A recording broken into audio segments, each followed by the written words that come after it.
And then you're filming. Okay, great. Action. So once again, thanks very much for coming. I really appreciate it. We're going to finish it around 3:30. And can anyone go a little bit longer? Do you have to go exactly at 3:30? What's this story there? A bit flexible, yeah. A little bit flexible? Sure. Okay, all right. We'll have great. until 4, I think, Okay, all right. to then leave. Yes. Leave at 4. Yeah. Yeah. Yeah. Yeah. Yep. Well, we're going to finish at 3:30, Yeah. and then if you're a little bit flexible, we'll extend a bit. So before I begin, I would humbly like to pay my respects to the custodians of this unceded land.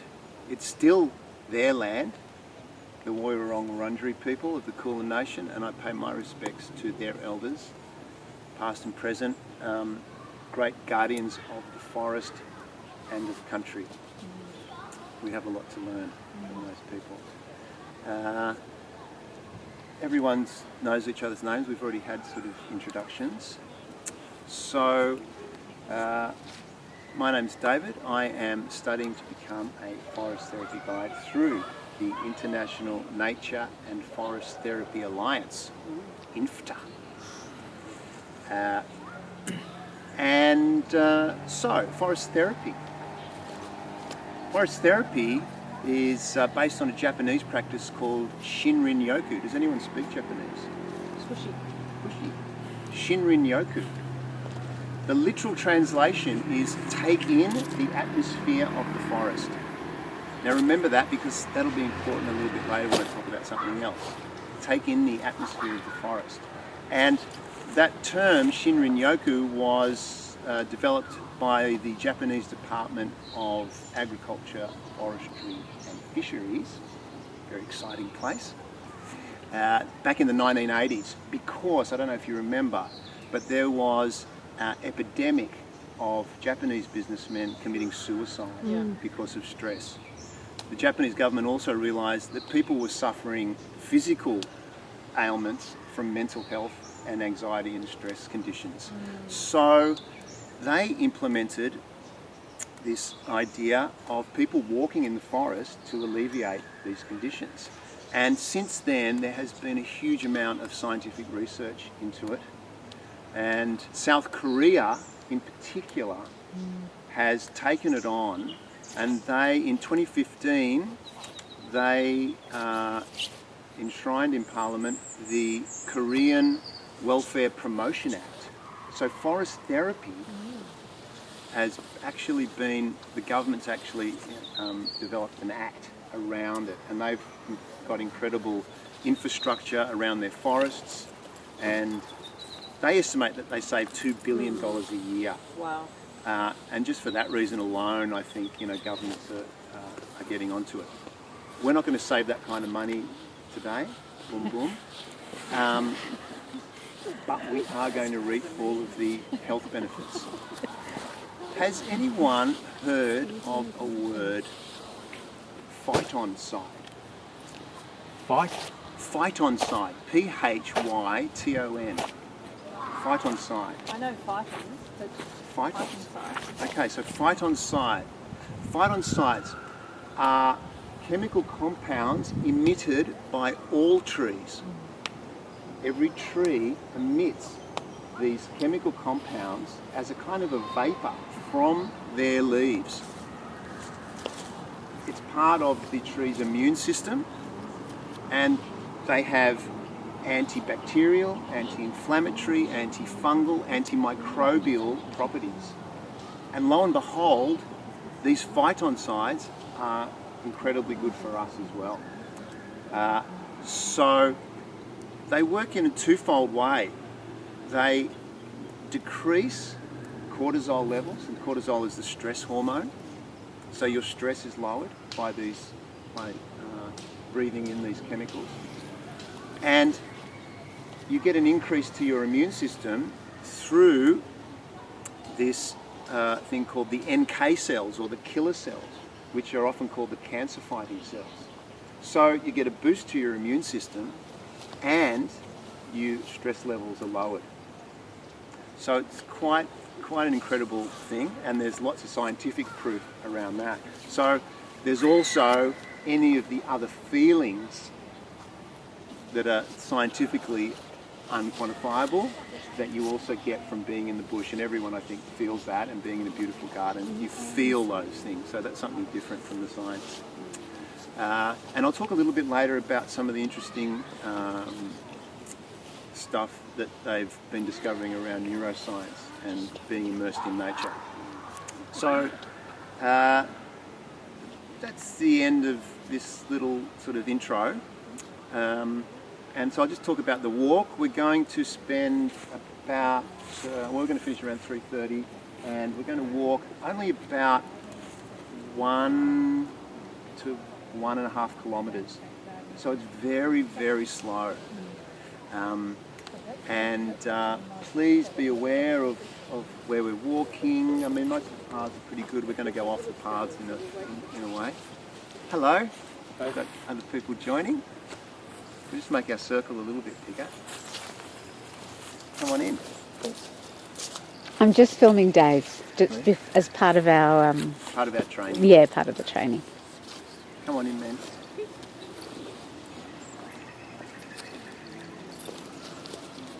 My name's Dave. Peter. Hi, Peter. Thanks for coming. I've just done a little blurb about what it's all about, so I won't repeat that, but I will probably just tell you a little bit more about it as we're going through as well. I'll ask you now to turn your phones off. If you could turn them right off, that would be amazing. If you're waiting for a call or you need to be in touch, please just put it onto silent. This time now that we're going to spend here in the gardens and with nature, I'm going to be your timekeeper. So this is a time now for you to just let go of time. And don't worry about time, because I'll be the time master here, yeah? It's something that we don't often do. And many people have commented that actually that's one of the things that they really love about the forest therapy sessions. So, we're now going to do our first activity, which is called tuning the senses. So, if I can all get you to just stand comfortably, find a spot where you're relatively comfortable. We're on a bit of an angle, but just I want you to just feel nice and comfy. Feet about hip width apart, hands by your side. And we'll just do a little bit of stretching. Let's put this on, it's a little bit cooler here. Just to let you know, once we do this activity and the next, after that we're going to be in the sun. So let's just do a little bit of a stretch, shall we? Arms up in the air, and then just move those wrists around. Well, let's just look up at the trees here. There's a nice gentle breeze blowing. It's nice, just a nice gentle stretch. And maybe just to look back a little bit over, a little bit of a back arch over. Everyone going to their own limit. And then arms back down again. And then roll your shoulders. And put your hands on your hips. Bend your knees, and then just move your hips around a little bit. Keep those knees flexible if you can. Go back the other way. It's good. Hands by your side again. Give your foot a little shake. Give the other foot a little shake. Just get things moving a little bit. That's good. Now, I'll ask you now just to close your eyes.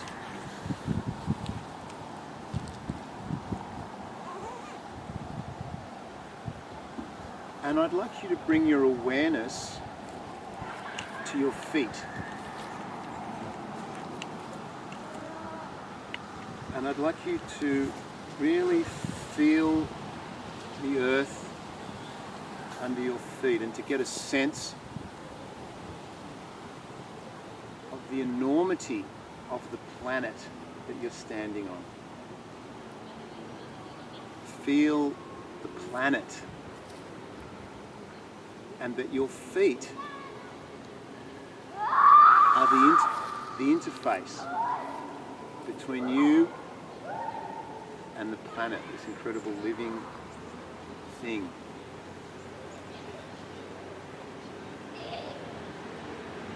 Now I invite you now to imagine inside your toes, and imagine that there's a light glowing. Wriggle your toes a little bit, move them around, and imagine a light glowing there inside your toes. And we're going to move that light through our body, starting at the toes and then slowly moving to the balls of the feet, up through the arches to the heels, and then on the top of the foot where all those tendons run, and then the ankle. Bathe your ankles in that light, that internal light there. And then slowly move up the calf muscles and the front, the shins, the back of the knee, the kneecaps. If you feel you need to move while you're doing this, that's fine as well. And then up from the knees, through the thighs, the back of the thighs, the hamstrings, and then the front of the thighs, all through the quads. Huge muscle group, lots of tension there. Let the light and your attention to that area help to release tension. Up through the hips, all through the hips. What about your hip bones? A complex array there with hollows in it, and the light's going all through there, and then up into your core, around the navel, and then the back, the base of your spine, and then back into the organs there in your core.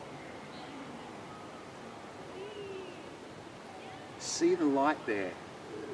See if you can feel the light all through that internal organs there.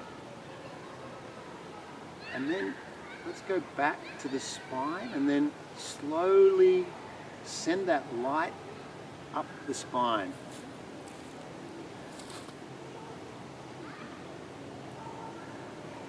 Up towards the shoulders.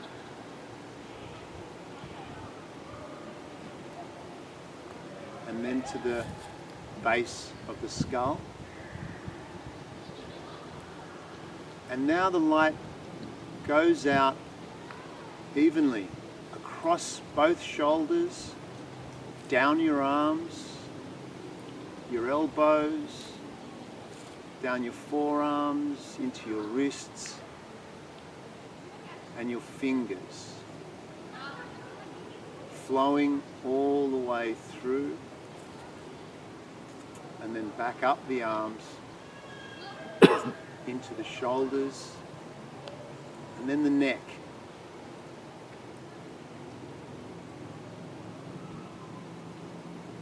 And then from the neck back to the back of the skull, and then from the back of the skull up through and over the top of the head to the forehead. and the backs of your eyes, and in through the nasal cavity and the back of the mouth, and then back up around the spine and through, right through the brain, and then up to the top of your head, and then the light leaves the top of your head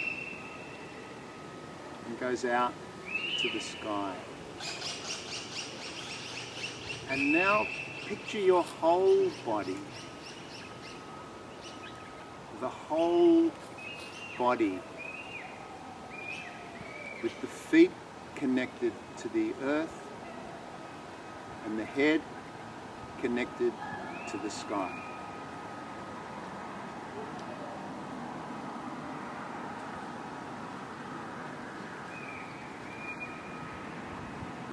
And now I'd like you to draw your attention to your hearing.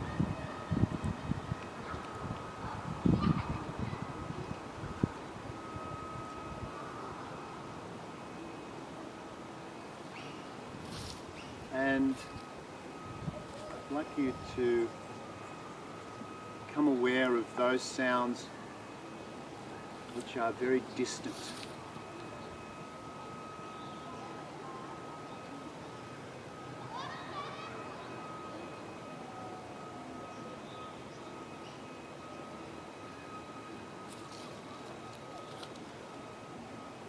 And just observe those sounds.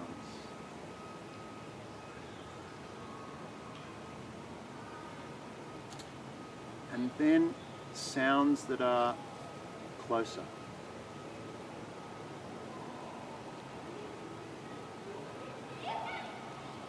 Perhaps even the sound of your own breathing.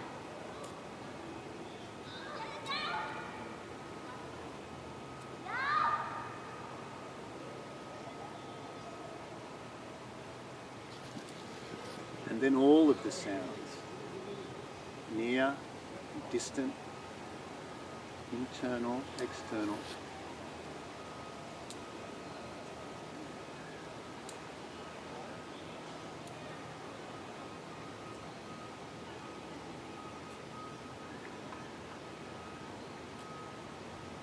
And now gently bring your attention to your sense of smell.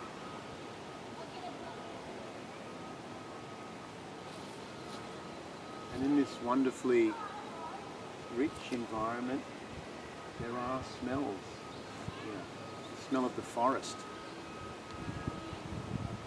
the smell of decay, rotting vegetation, of the life process going on around us.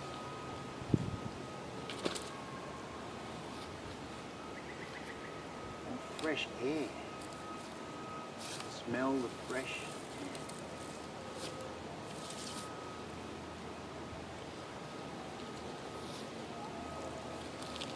And now, keeping your eyes closed, I'd like you to turn outward from the circle. Keep your balance. And very, very slowly, I'd like you to open your eyes. And just to observe the things that are immediately in front of you.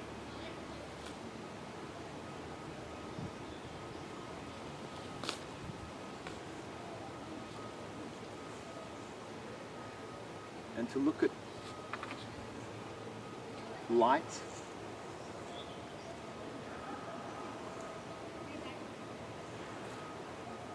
the different qualities of light.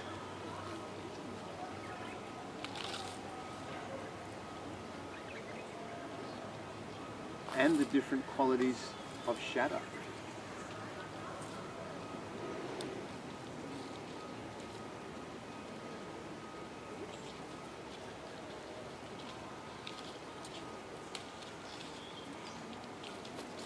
Form.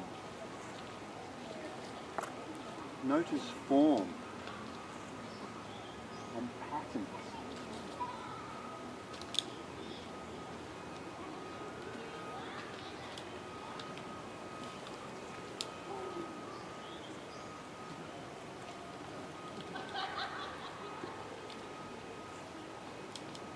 and notice things very, very far in the distance. The furthest thing that you can see. And then the closest thing you can see, which may be the end of your nose.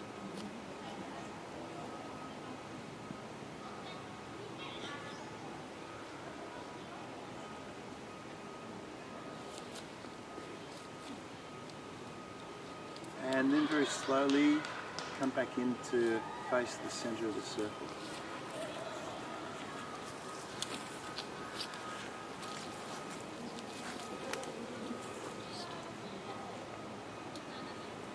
And so now we've tuned our senses, we're going to apply those senses now on our next activity, which is called the quiet, aware walk.